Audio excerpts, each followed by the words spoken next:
etorri Ane, barkatu Ane eta baita zuei ordu erditxo honengatik. Ze azkenean oraintxe bertan etorri naiz horrela bizikletan fa, korrika eta presaka, ebaluazioak nituelako.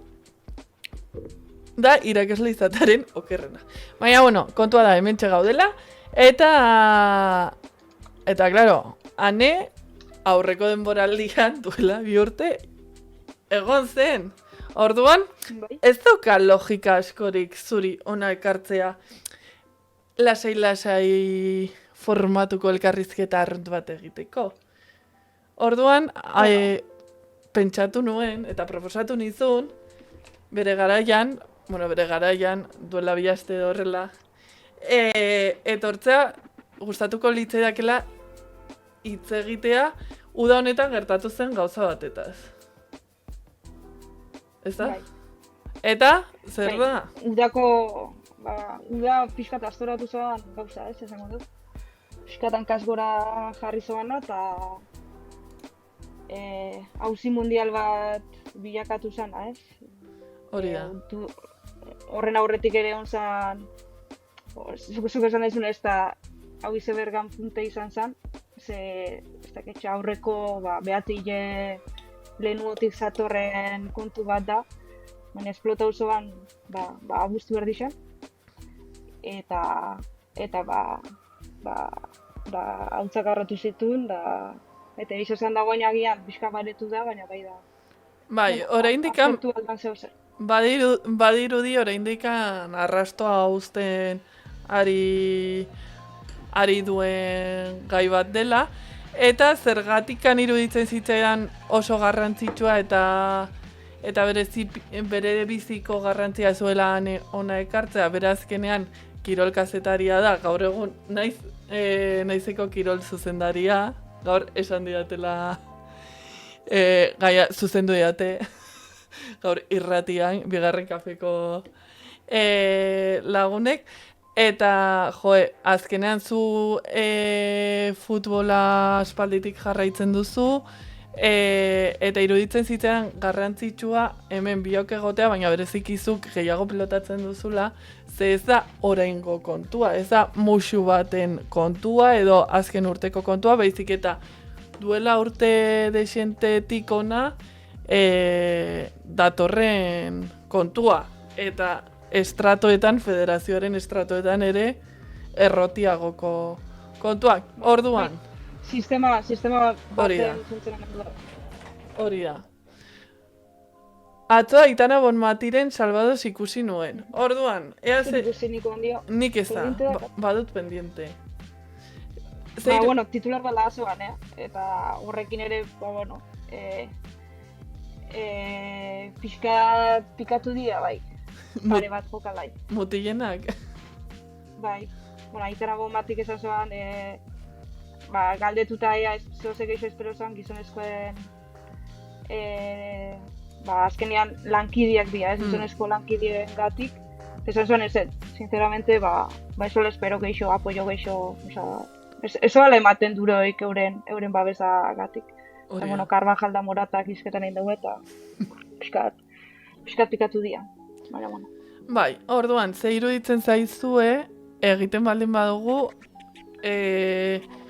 gaur egundik, hau da, uda honetan gertatu denetik eta orain pixkat nola dagoen kontua eta pixkat atzera ere ulertzeko gaur egungo hainbat eskaera. Orduan, horrela hekatombea izan zen, lortzen dute. Joaten dira, algeazi analizatzen ebai, Jorge Vilda Marruekoseko hautatzaile izendatu dagoela. Eta hori da igual azken notizia. Orduan, nahi duzu... Eta zela Espainia eta Marruekosen arteko harremanak futboletik arago, pixka politikoki ere harrapatzen doan horrek. Eta zergatik Jorge Vilda bat dijuan, berez garapen, agian, herrialde garatu ez dan selekzio batena, agianan baliabide edo ebarrezten egin kasartu be, baina esango dugu pixka da atzeatu hau gondo zela, eta agian errezo sakola Jorge Bilda bati hor onartua sentitzia. Bai, ze azkenean... Adibidez, Suezia bat sekul ez dugu entrenatuko gehiago. Eta zela junga marrueko zer. Azkenean hor botere kontua da, ez? Eta botere heteronorma horretatik. Orduan, nik uste dut hasiko gara udan gertatu zena, gaur egun nola dagoen kontu... Ez, udan gertatu zena, atzera egiten dugu eta gaur egun. Bai. Vale, orduan, Ados. jokatu zen mundialera nola iritsi ziren ere gero kontatuko dugu, baina gertatu zen. Iristen dira finalera, irabazten dute, eta hori izan beharrean titularrak hartzen duena, tamalez, munduari buelta ematen dion albistea da, munduko txapelketa irabazi duen federazioko presidenteak ematen diola musu bat jokalariak ezer esan gabe, denen aurrean, kameren aurrean, dominak banatzerakoan, hasi, pa! Ez? Hori izan... Bai, nik hemen nahiko noan matizau, zuk esan dezuna ez, mundiala mundiala irabaztez eta berez horrek eukio garrantzia da azkenean garrantzitsu bilakatzen da muixu, ez? Baina nik uste dut garrantzitsu bilakatu behar zala ere. Hori da. Keixa hori. Osan esan, porque jende asko esan dugu, jo, esako eman baloreik irabazte nahi ez eman zako, baina eski gaina gertatu da agian, muga batzuk pasatu ditxun kapitulu bat. Eta nik uste Xabi Alonsok labur biltzen zoala ondo, gero aipatuko dugu agian paternalismo ezketan etxe zoala, ez? Baina nik uste analizi honenetariko egin doan gizonezkoetako bat dela. Zergatia agian alabak dakalako bai izan daike da beti da, ez? Zela alaba dakazu identifikago sentitzen zen, ez sentitzen, gizonezkoak semiak gizonezko agian, pues, ez tezu etxen analizi berdina, baina, bueno, esan zuan, talde hau pasauko dela historira, ez horiek mundial irabazte etxu, baizik eta sistema bat aldatu jarren. Hori oso garrantzitsua dela generazio berrixentzat eta gerorako goratuko dela ez irabazlea bakarrik, baizik eta iraultzaia eta zerbaiten baseo aldatzeko borrokatu zuen talde bezala.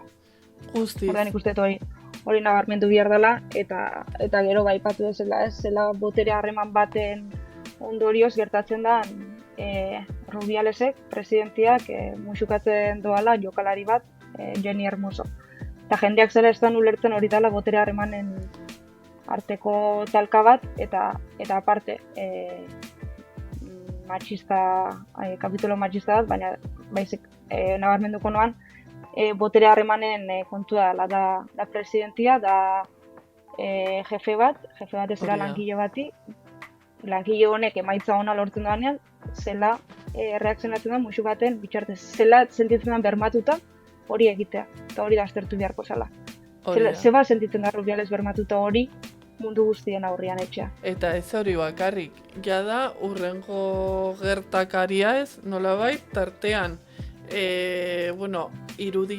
irudiek saretan, petatzen dute trending topic, jendea hasten da asaldatzen ez, gertatutakoarekin, eta bapatean iristen da okerezoan ostirala zen, eta bazegoen federazioko handikan astera edo federazio... Bueno, bai, hori zen, igandia izan zen finala, ja igande horretan, ni momentuan nintzen entera, nik ero entera nintzen, albiste bat zuzentzen abala, nabarmentzen zuen nire lankide bateko hori, desanan barkatu, eta horra zintzen Twitteren sartzen, desanan, bai, gola da, muxua da, ez da exagerazio bat. Eta zintzen ikusten Twitteren eta zer reakzio, eta markak adibidez titulatze zuen, konparatu zen, Sara Carbonero eta Iker Casillasek 2010ko mundialian Oker Espano eman zeuden muxua, baina hor kontuan hartu biheu, bikote bat zidala orduan. Hori da. Casillas eta Sara Carbonero, eta ez dela berdina Rubiales eta Jenni Hermoson kasuan. Orduan ja, edabide batek ematen duenean zilegitasuna Rubialesen reakzio horri, hor pixka txoka nintzen, eta guk aztertu ginen nola eman notizio hori, porque bai iruditu zegoen garrantzitsu ematea, baina zuk esan dezuna zela eman, ez? Eta uste dut, beste baten ere eman esan eman, batzutan kazetari badakiguz garrantzitsu dela, baina ez dakigu zela eman. Eta uste dut horretarako guk ere bihar deula ikastaro batzuk, eta inoz ez dela sobran genero ikuspegi batetik ikastaruak hartzia, eta hurrengoako zalantza horiek argixo ikustia. Eta eman ginen notizia ez markan hildotik, obviamente. Baizik eta beste hildo batetik eta pixkat kritikatzen Rubialesen asunto, baina ezakigun noaino iritsiko zen. Eta egiz esan da, edabide, nazioarteko edabideek ere jaso zeuen. Eta gero hemen dator, gau hortan, hau da, astelenean iristen zian Jokalaixak Madrila, uste dut, eta hor eman zen aktitudia, bai, zaiatu zian jeniri konbentzitzen. Bidean, eskalan. Bidean, komunikatu bat atea zen, esaten, zan F-eri uste filtratu zakola testua, como que jenik ontzat jotze zoala muixu bat, izan zala euforia bateko reakzio bat, eta super onartuta. Hori filtratu zen, eta gerora enteratu ginen hori gizurra zala. Eta bidean Rubialesek adostu zen, Rubialesek barkamen eskatu behar zoala, eta saiatu zen konbentzitzen Iban Andres, Espainiako selekzioko kapitaina, eta Jenni Hermoso bera. Eta ja Jokalaixek ez esan zeuen. Hau ere, relebon bitartez enteratzen junginan, da nik hemendik pixka nabarmendu releboko kazetari Sandrak, batez ere Sandra bestiezte, zautzen asko, baina uste maika dala, Sandran lana. Zauzet, eurak, zeba horren lana bai da beste kazetari izena ez Sandra nik ezautzen dut, eta badakitxe ze kontaktu dakan selekzio barruan, eta zela mugitzen den, eta nik behintzat asinezgarritxasuna ematen nion itxurri horri, eta bai izan zen ikuste, aktore importante bat historia honen, relato honen komposizioa.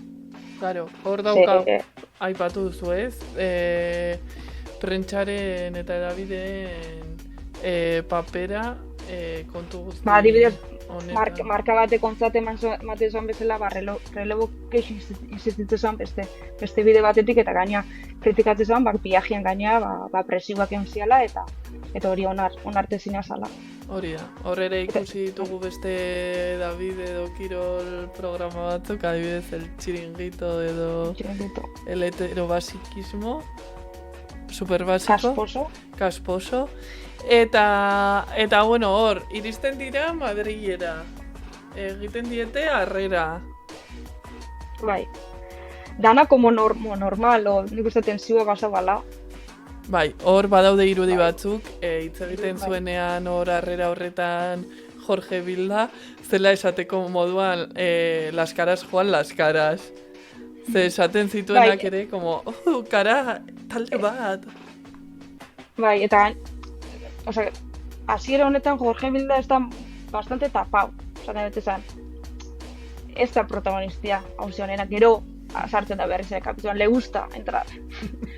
Aipatu duzu, gero ostiral horretan, astian ziar filtratzen da Rubialesek dimititxu ingo doala, ze nazioarteko hauzi bilakatzen da, eta erakundiak eta ere aktitu dugu gaitzestea ateatzen dira, eta artean ligako presidente asko, eta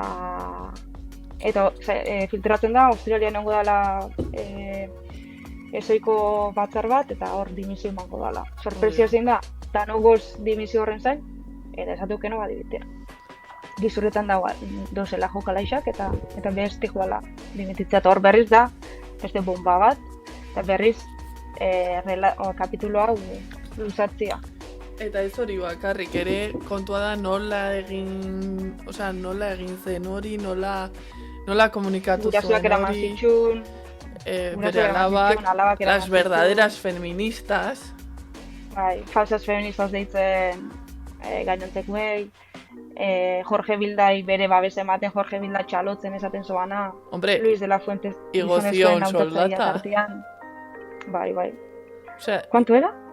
500.000? Ez da izen, baina asako zan, 500.000, Pues de humilla, sí, medio millón. Gainera, lehen Jorge Bilda esan behar dugu, lehen zela bai selekzionadorea, baita kirol zuzendaria, eta orduan bakarrik izango zen entrenatzailea, osea selekzionadorea. Baina, 500.000, baina, bueno, hor izan zen ja inflexio puntu oso handia jokalarientzat, ez? Bai, eta gero urrengo egunean FIFAn komunikatu erabaki xatea zen, zela behin-behinean bintzat, 30 egunez kargu gabe uzten zoan Luis Rubiales, suspenditxuta. Eta hortik aurre ere, zela Jorge Bildak recoge cable, Luis de la Fuente recoge cable, zenbait federazioko zenbait kideek baitxa ere, ez ikuste benean Luis Rubiales kanporatu izan leikela eta eurak karguai nahi doizuele eutzi, saiatzen dira ja, osea, momentu bate federazioak federazioan jarri izan zen, como una enpresa pribatu bat izan bazan bezala, eta bere jefia babestea, todos a una, esaten da bezala, komunikatuak gizurrak esaten Jenni Hermosokon hartzen zoala, babes oso ematen, como una piña enpresa pribatu bat izango bazan bezala, ja behin FIFA hartu danean erabaki bat, ja aztegi esaten, ez tozela hain alde, Luis Rubialesek egindakoa. Tartean, Nafarroako Federazioko presidentea den eta emakumezkoen futbolaren presidentea ez, federazioan, Delamo. Gogoratu nahiko nuke horrek behin mundialetik bueltatuta hemen Iruñan egin zitzaiela harrera galdetu zitzaion kasuaren gatik, esaten zituen marabillas Rubialesen gatik, eta gertatutakoa zena uskeri bat, no seke, osea, la efusividad, eta gero, nor da lehenengoa egiten diola, taka, claro, hor ere, los juegos del hambre pixka bat egon da. Bai, bakoitzan egizan dio bere postua utzi. Osea, momentu baten Luis Rubialesen euren idolu, euren el mentor, eta de repente bakarrik utzi zizuen. Eta galditzakon bakarrik bere ama, huelga de hambre zala, hori iruditzat, nik uste, Luis Rubiales egin duan dana da gaizkin doala. Dena. Eta horretxio luzatu da bai dana. Osea, porque nahet esan, dimititxu eskeo, eta bere atzetik jun eskeo egoera hau ematea bultzatu deuen aktore danak, hau da, porque esan deuna ez, gero aztertuko, baina Luis Rubialesen hau da izebergan puntua. Eta dator dana mundiala zioen sortu jo bete lehen nu. Horre danak dimititxu eskeo, eta ja behin jokalaixak entzun, eta euren beharrak asetuta, o negoziatuta, erabatea asetuta sentitxu eskeo, listo. Baina, saiatu zian, euren posiziotik eta euren botere puntutik, super jarrera matxista batekin, gauzak arreglatzen eta ez hauen arreglatzen. Hori da, eta horrekin ere aipatu behar da, adibidez, gaztelera ez da, el Consejo Superior de Deportetik ere, etzela bat ere esku hartu, osea izan zen dena ustea... Bai, hori da, CSDek ere FIFAn erabakixaz geroztik hasi izan zehose posizionatzen, eta gero bukeran azertuko dugu gaurko egoera, eta zela Víctor Frankos da. Bai. Víctor Frankos CSDko presidentiak zela Montse Tomeren azken deialdian egun baten esatu gauza bat, gero beste bat etxeu. Hori da. Hori ja gaur egun gehiago. Bai. Orduan, ja, Rubiales... De hecho, Bixarda urreko dut deialdi. Bai. Ea nortzuk, eta ea nola enteratzen diren deit konbokatuak daudela, baina hori... Nik uste da pixka baretuta dagoela eta... Ikusiko dugu aurrerago ea zer nola dagoen kontua. Txat, galderarik baldin baduzu, zerbait komentatu nahi baldin baduzu, badakizue, txata duzuela horretarako. Eta, bueno, zera, Rubialesek egiten du asanblada horretan bere erakustaldia eta berarentzat indar ere erakustaldi hori. Eta hor, ja, jokalariak batzen hasten dira, eta niretzat iruditzen zait oso garrantzitsua dela nola kudatu duten guztia. Bai, Jenni Hermosotik hasita eta baita gainontzekoak ere alderdi ezberdin guztiak.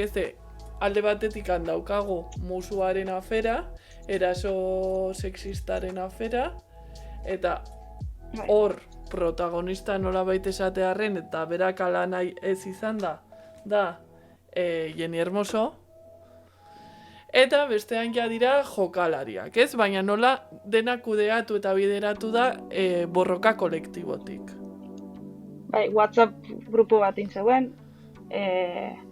Lehenengo eta behin Rubialesen diskurso hori eta gero baina nabarmentzeko ezela jokalari danak sare sozialetatik bakoitzak babes mezu bat bixaldu zoan Jenni Hermosori eta gaitzespen mezu bat Luis Rubialesen aktitudian txio, ze uste eta azte osoan inorrezala posizionatu publikoki, barrutik euren hausnarketa eukiko zeuen, baina hor ja izan zen publikoki posizionatzia, Jenni Hermoso itanak babes erakustia, eta gero iruntzian komunikatu bateratu bat. Eta komunikatu bateratu horretan, gaina puntuak zehazten zeuen.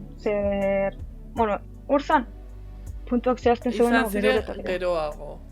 Hori geroago, bai.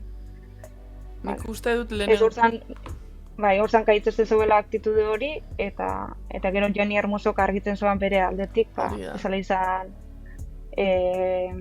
onartutako muxua eta erasotua sentitzu zala. Osea, nik uste dut lehenengoa izan zela behin Rubialesen showan, nik horrela ditzen diot, Rubial show. Horita gero nik uste dut Jenni izan zela Foodprorekin edo, Foodprorekin. Foodpro bitartez komunikatua egiten duena, eta ja hortikan nik uste dut ja hasten direla antolatzen, eta hurrengo prentsa oharra ja dela puntuekin, eskakizun batzuekin, eta sinatzen dute ez bakarrik oraingo munduko txapeldunak, nolabait esatearren, baizik eta jokalari gehiago, nortzuk? Mundialetik kanpo gelditzu zianak, eta baita ere jokalari hoiak Keredaren auzian 2015ko mundialeko hautatzaileakin neuki zeuen beste horrelako aferantzerako baten ere protagonista izan zian zenbait jokalari, eta baita beste jokalari hoi batzuk ere, akorratzen nahi usten Larraitz Lukas ere tartian zabala, eta Keredan kasuaren zabal. Astapenetan egon dian jokalari batzuk, eta mundialera iritsi ez zirenak arrazoi baten txio edo bestean txio, 80 piko jokalari, tanera. Bai, hori da. Eta hor eskaerak argiak ziren, eta zen aldatu behar zirela federazioko egiturako hainbat gauza, osea, errotik aldatu behar zirela, eurak selekzionatzen jarraitu alizateko. Bai, baldintza bio eskatzen zegoen, ez bakarrik baldintza, esango dugu, entrenatzeko baldintzak edo bidaiatzeko baldintza baita ere sistema bezala, ez? Lehen aipatuen sistema matxista horren aldaketa bat eskatzen zegoen. Eta hau nahiko noan lotu, klaro, handala mundiala jokatu baino 8 hilabete lehenago da, iazko urrian uste zala 15 jokalari horiek selekzioakin jokatzia uko egin zeuela, hori Eurokopatik dator, Eurokopa jokatu ostean hor ere lehenengo kanporaketan kanpoa juntzian, eta hor ikusten zen sekula ezoala pasatzen kanporaketaik, eta hor ja jokalaiak izan zuen gauzak aldatu behar ziala, eta komunikatu, email bat pasau zeuen federazioai, pribaua, eta federazioa filtratu zuen. Zaten bezala, 15 horrek ez duenak selekzioakin jun, eta zela, pues como rechazan representar a su país, ez? Piskat, mezu hori zabaldu zen. Bai, Eta hemen barkatu, txatean esaten dute mundiala baino lehen ere zenbait eskaera egin zituzten eta hori muzin egin zieten eta Salvadosen bota zuten garaian, inkluso kamiseta euren izenak paratzeko, kamisetetan izenak paratzeko borrokatu behar izan zutela, antza garestia omen zela izenak jartza eta bitartean gizonezkoen selekzioak kamiseta bat baino gehiago izaten. Bai, da zela konbokatu xabako izan txio eta 5 euroko dieta zake. Ez, 20 eurokoak eta lortu zuen 5 igotzia aukeredan kasuan. Osa, increíble. Claro, hemen kontuan ulertu behar da, ez dela diruaren kontua, ze badirudi bakarrik dela nahi dutela kobratu ez, orain asko ari zaie leporatzen hori jokalariei ez, orain sindikatuak tartean jarri direla eta bar, eske dira oinarrizko eskubide batzuk, adibidez zelaiak nola dauden, materiala nola dagoen, azkenean ulertu behar da, 24 orduak direla kirolariak, zaindu behar dutela euren gorputza, euren loa. Eta kritikatzen zeuden baitxa ere, eta gola esan behar da, eurak ez zeuden ikusten Jorge Vilda prest, selekzio batera mateko. Hori da. Gero mundiali gazuela, bai. Baina hemen ere doz, zirrikitu asko. Hori da. Zeuden Montzetomen erabaki soziala asko, Jorge Vilda sakala sistema bat eta ezoala nahi hori alda, hau da. Hor baruan egon dia, gauza batzuk ez deunak ezautu. Eta jokalaixek eure badakixe, zer zan entrenatzea baldintza horietan.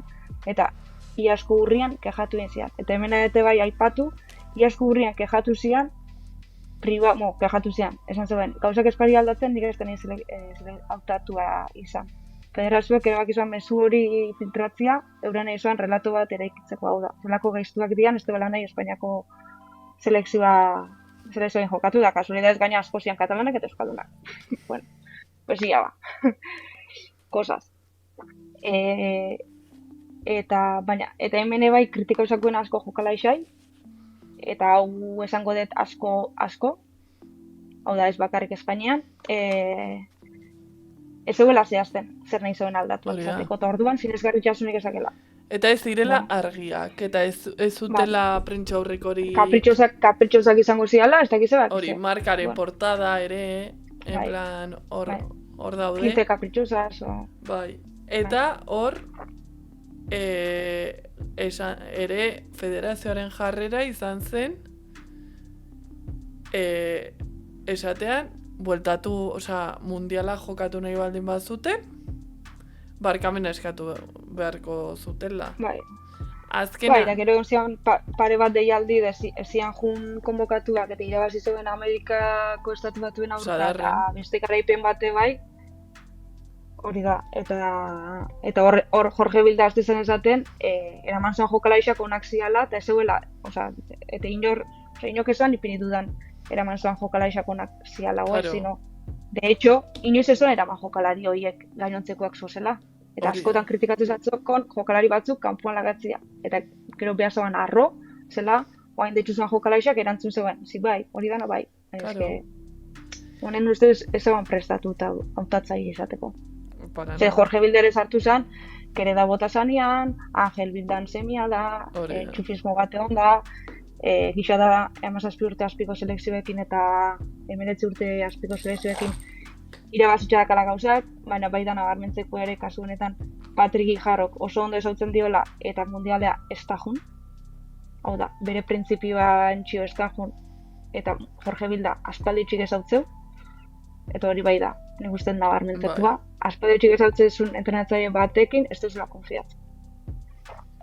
Gauzatxoak, hor beti daude gauzatxoak eta enteratuko ez garen guztietaz, baina argi dago hor negoziak eta batzuk egon zirela eta horrek bermatu zuen mundialera joatea, fisio bat gehiagorekin, kontziliazioa egiteko bermeekin, eta nutrizionistarekin eta planteamendu ezberdinekin. Hor, batzuk diote eskatu zutela ere izatea tome gidatzen zuenak eta ez Bilda, eta de hecho Bildarekin paktatu zutela behin Finalerdizetan, mundiala bukatzean utziko zuela.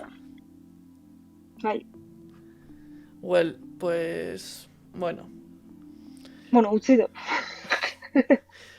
Usteko forzatu dute kasi, osea, esan behar izan zaio de venga, txiko. Venga, bete a Marruekos, eta... Hori, bete a Marruekos, nunca mejor dicho. Eta gero hemen bai, Marruekoseko auzi hontan ere, beste datu interesante bat, ulertzeko, nik ez da ezautzen, Jorge Bilda. Eta nire izketan, ezagutzen duten pertsonek ze iritzi daken, hau da, horri iritzi batzukin hori izketan, baina ezagutzen duten pertsona batzuk ze iritzi daken. Orduan, bueno, iskat, ez da ezautzen, baina batzuk ondo ezautzen bet, orduan horrekin gidatzen nahi.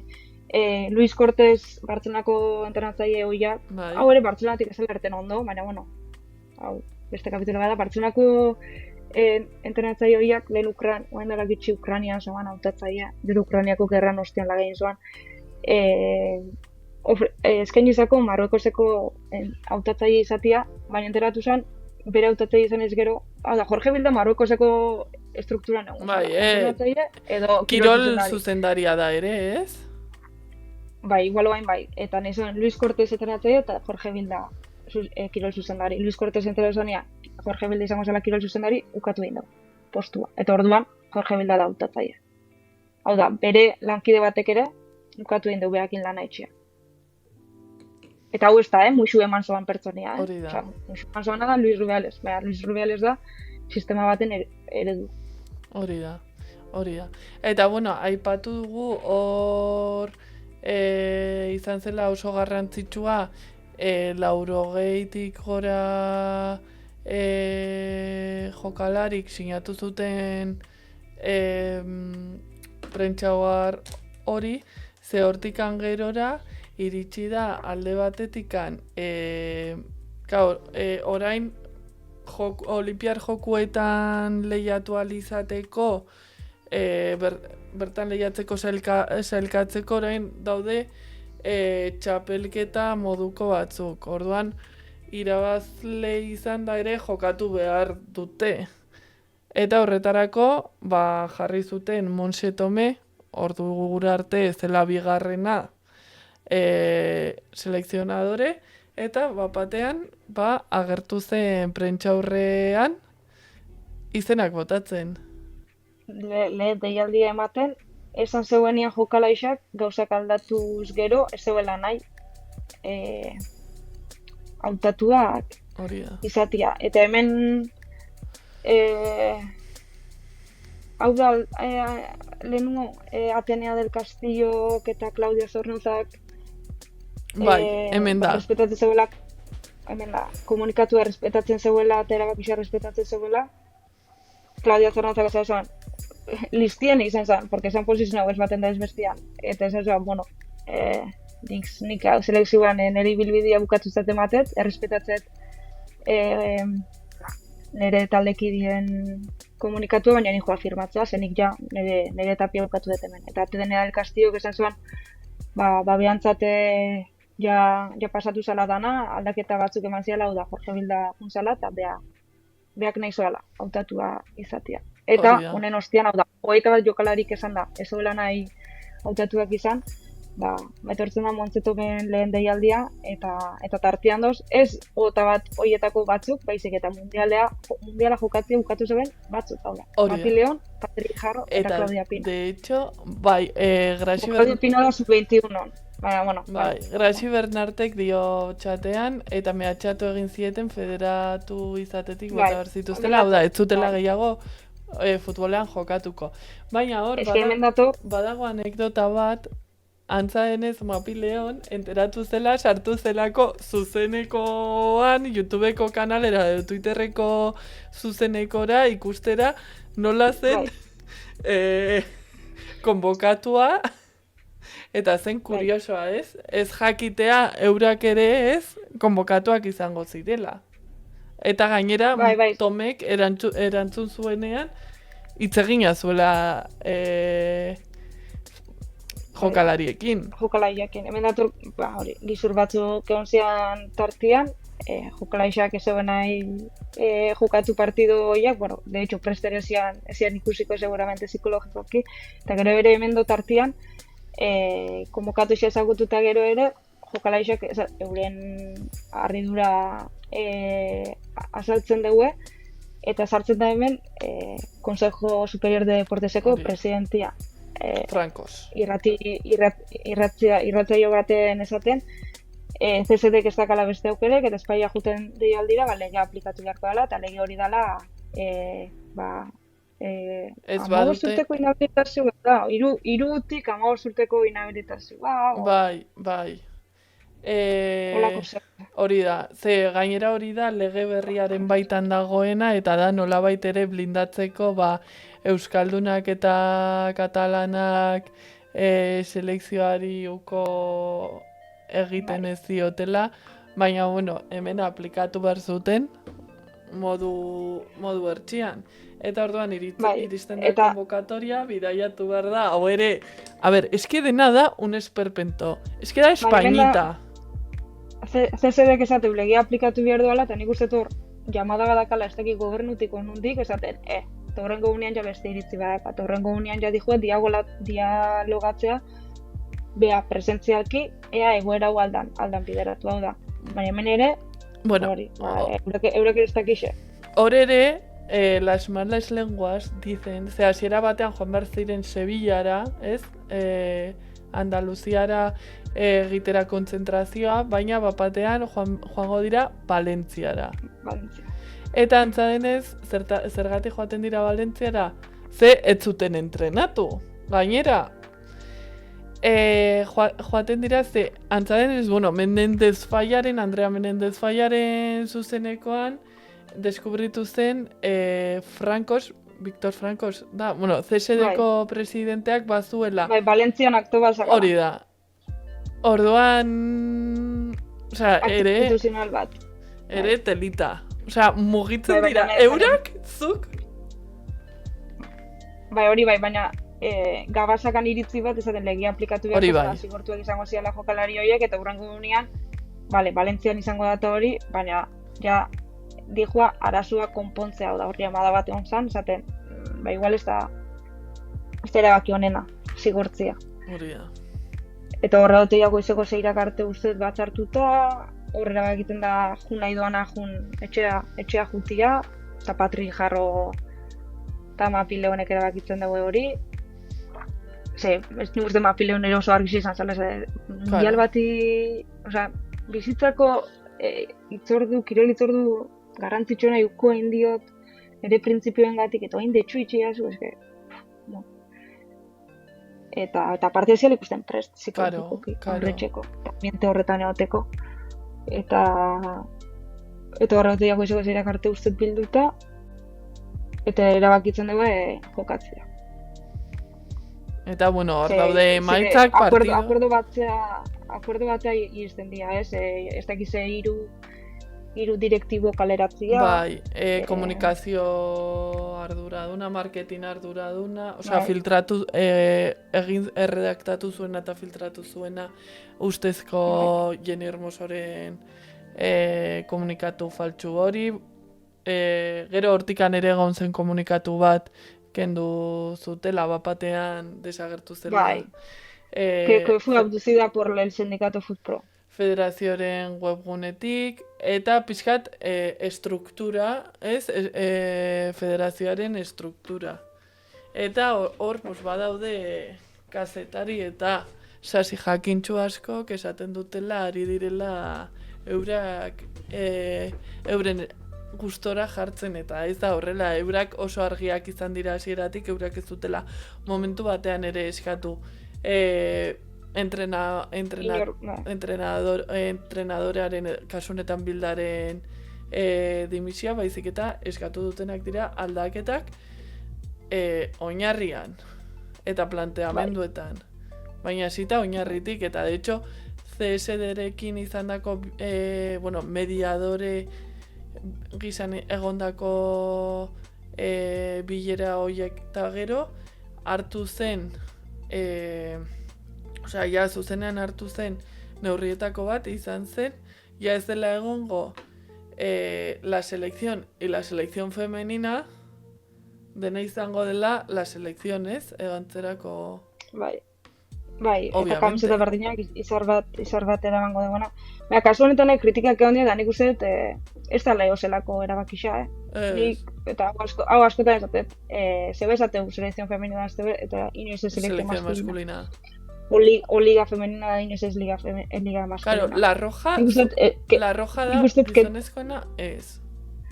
Nik uste, eta erabakio jendeak kritika behin dugu, da nik uste, igual, bai izan dela, no sé, oza, niri behitzat, ez da hartu jarzan erabaki garrantzitsuena, mucho menos, eta trascendentiena, baina, bai iruditzen da jendeai erakusteko, eta gain dio, hemen ere erabiltzen da, liga femenina askotan, eta, bai, eta parrafo bakoitzean argazkixa argi esaten duanean emakumeak diala. Eta emakume esaten duanean da beti ere gutxiesteko.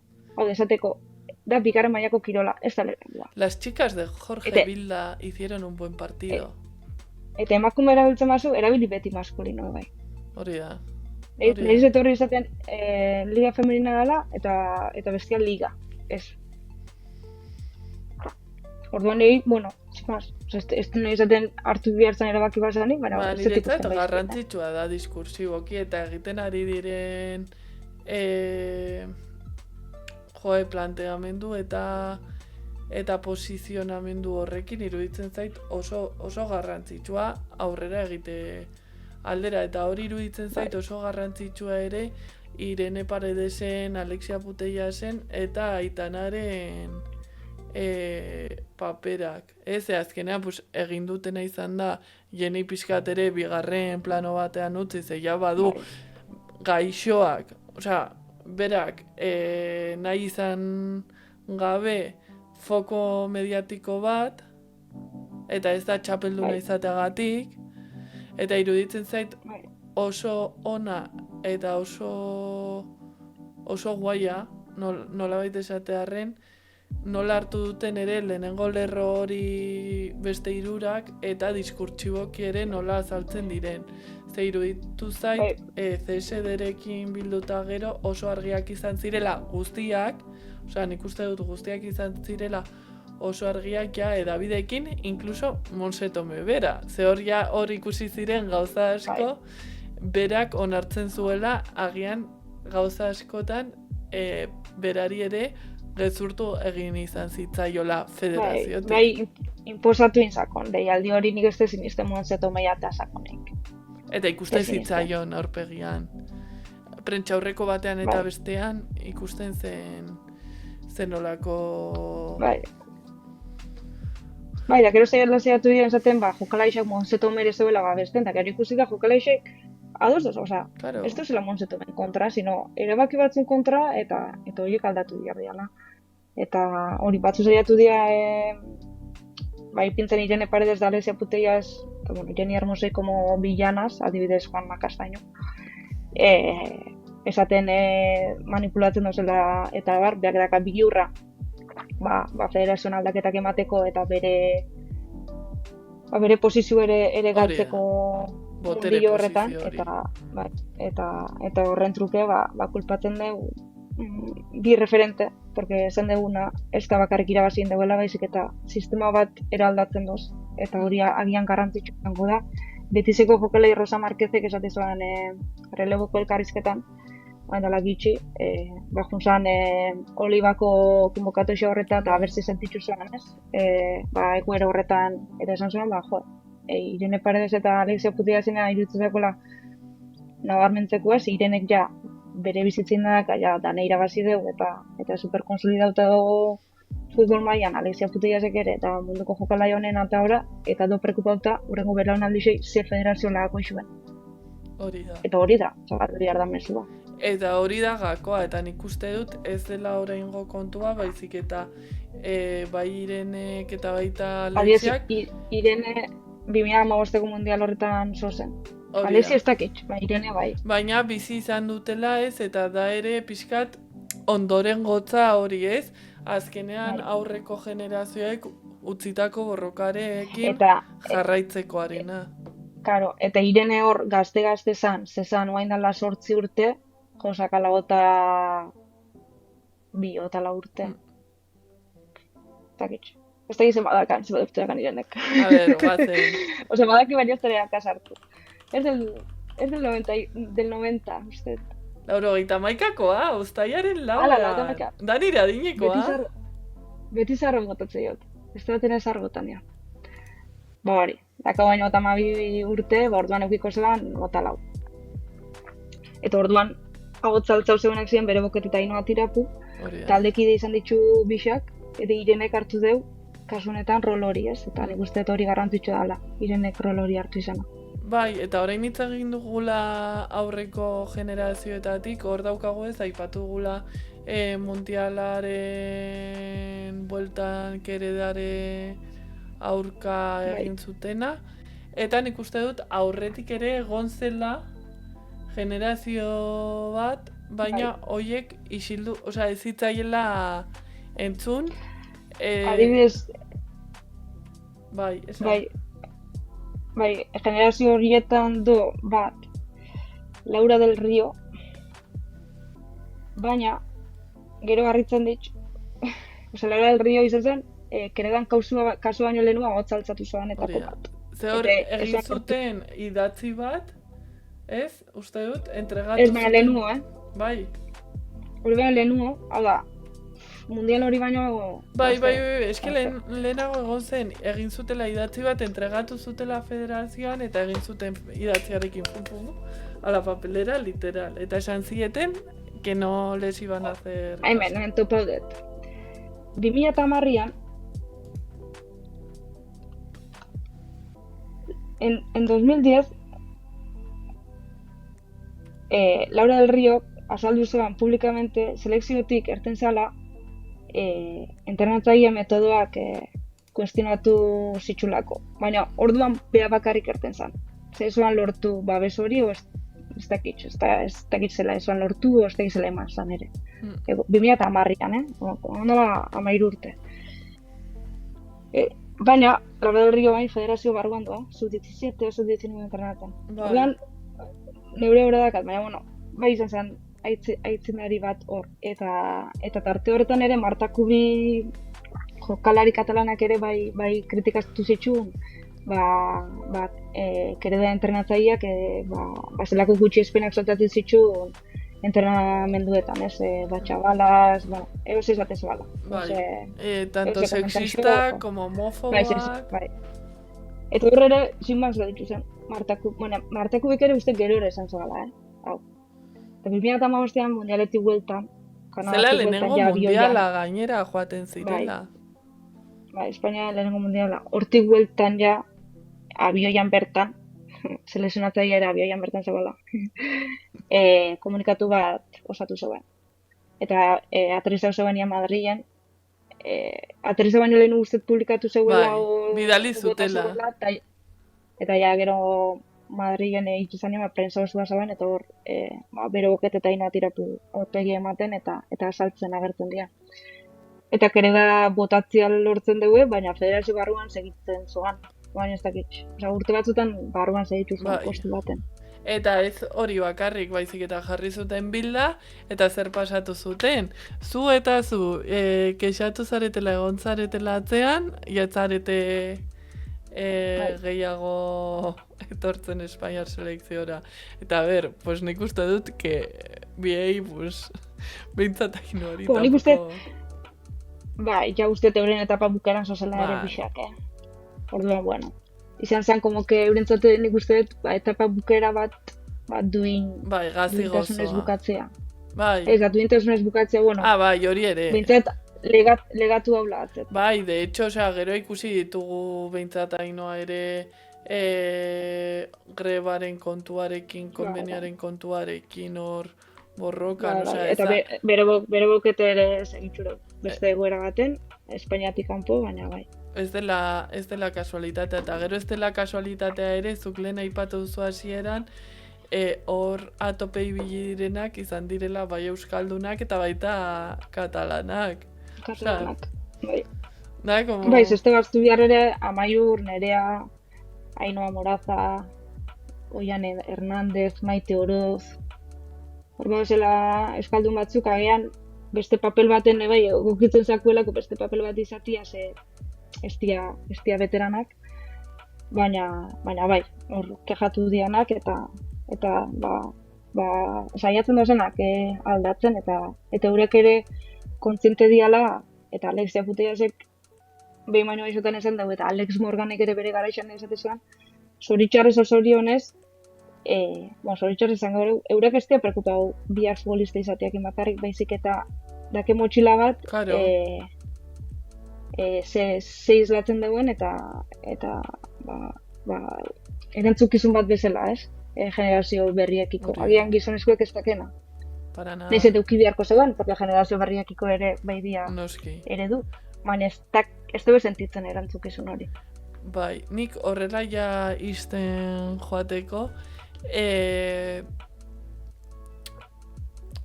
ni geratzen naiz egin duten borroka kolektiboarekin. Osea, nik uste dut beharrezkoa zela ere ikuspegi feministatik eta klase ikuspegitik ere egitea. Eta Bai. nik uste dut horregatik duela garrantzi handia eta izan direla eta izaten ari direla adibide oso ona eta eredua. Bai. Eta gero behin nahiko nabarmendu, ze hemen Euskal Herriko ikuspuntutik ere batzuk ez dugu ulertu zelako garrantzia masakon Euskal Herri izan honi, eta batetik nahiko nan izan dela mundu mailako auzi bat, hortik hasitza, baina beste alde batetik nahiko nan izan bai Euskaldun bate ondala tartea. Hori da.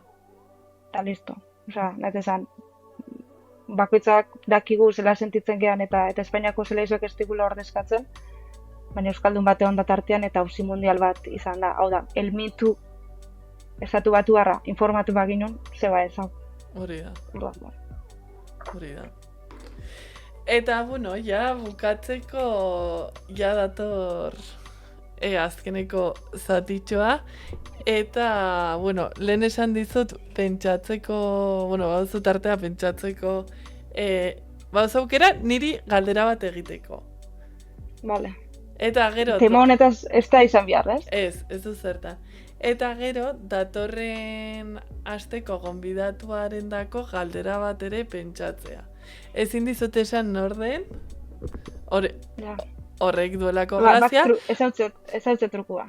Baina, bai, esan aldizut aurreko gonbidatuak, hau da, Uxue Errazkinek zuri utzi zizun, claro.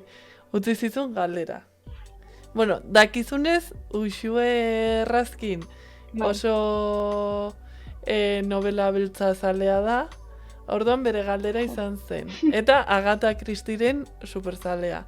Eta esan genionez, zu ere irakurle amorratua zarenez, bere galdera izan zen. Zer zara, Team Hercules Poirot edo Team Miss Marple? Bueno, ez dut zaren ze. Orduan, erantzuna izango zen Agatha Christie irakurtzen astea. Ja, bai, tentatu izan nahi, batzutan, Baina inoz nahi dezitxuta, novela beltzera guztien zat asko. De hecho, da, genere guztien zatena, baina juten nahi liburu dendetadak ledetzen nahi ikusten, portada asko Agatha Christienak, baina inoz nahi dezitxu. Así que, vale. Zela zian, Team Poirot edo Team Miss Marple. Dira, ezagunenak Agatha Christieren nobeletan protagonista ezagunena da Hercules Poirot, dela ikertzaile belga bat Inglaterran, garaiko Inglaterran. Baina gero baditu beste liburu batzuk non ikertzailea emakumezkoa den Miss Marple, eta oso interesgarria da nola aldatzen den ikuspegia, ikuspuntua, eta bueno, esango dizut, abisatuko zaitut, Agatha Christieri pozoiak asko gustatzen zaizkiola. Vale, horrengo bukatzateria pendienteak eta liburuak eusket. Vale, pues bueno, eta orain bada momentua, bauza aukera niri galdera bat egiteko. Bitartean, pentsatu, Joan bukatu pentsatzeaz, eta bitartean txat, galderarik balen baduzue neri egiteko, aprobetxatu ze gutxi geratzen da, eta hori. Bega, ane. Inok ez daga, galderaik. Ni bai. Engo izut? Bai, bota. Bai. Zer da azken urtean ikasizun gauza importantiana? Ze galdera! Joder! A ber, txatean, irakurri nahi zaituztet zuen erantzunak. Ba, nik esango nuke ikasi dudan. A ber, berez banekien, baina ikasi dudana berriz, ze horrelako gauza nik uste dut ikasten direla berriz, dela zer egiteko gai naizen. Hori. Konfiatzea, zurekin. Bai, neure burua maitatzen ikasi dut. Begira, bai, hori izango zen garrantzitsuena. Ondo. Eta gero nahiago dudala gauza kolektiboak individualak baino. Ze bakarrik lortu ditzazkego gauzak, baina kolektiboan lagunekin gauza gehiago. Zein da galdera, ea azken urte honetan zer den ikasi duzun gauza garrantzitsuena. Ez? Edo gauza... Bai. Eta zukan, zer da urte honetan?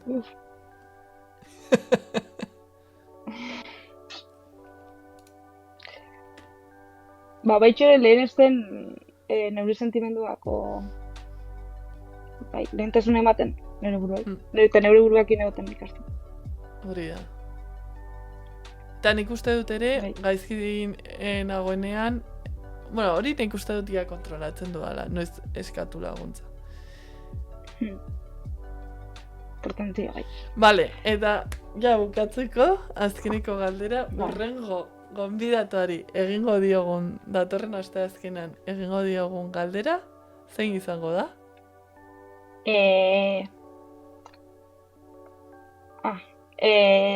Ikasteko gelditzen zatzun gauzan bat. Ose guztego zatzun hobetzia. Bai, hortik duaz galdera. Bai, ez? Oso galdera interesgarria gainera datorren asteko gonbidatuarentzat, osea, gazteleraz esaten den bezala, lebak keri pintau. Bai. Apunta. Bai. Osea, zer da ikasteko geratzen zaizuna. Pues bueno, ikusi beharko dugu datorren asteazkeneako gonbidatuak zer dioen. Ze, datorren asteazkenean ja berreskuratzen dugu gure lasai formatua, eta asteazkenean izango da, gaueko 9:00. Vale. Beraz, bertan ikusiko dugu elkar, eta ane, mila esker, ona etortzagatik, sola salditxo hau egiteagatik, nik uste dut nahiko argi geratu dela, edo pixkat ulertu daitekeela hobe, ze azkenean egonda kriston informazio pila bat, eta bueno, ea balio duen, hau, orain ikusi dutenentzat, baina baita YouTubeen edo igotzen badut podcast formatuan ere ala entzuten duenarentzat. Bai, eta horrengo balorat, egin daikena da emakumezkoen kirolaren evoluzioa eta pixkat kontu batzutan pixkat hankamotz ere badagoala sentitzen detela. Baina, bueno, hori horrengo bateako. Bueno, badakizu, kanal honetan beti izango zarela gonbidatua, nola El Hormigueron ematen dute taza edo txartela, ja sartu zaitezkela nahi duzunean, pues, zu zara Superbip. Zara Superbip kanalean eta nire bihotzean ere. Así que txatean esaten duten bezala, mila esker. Ane,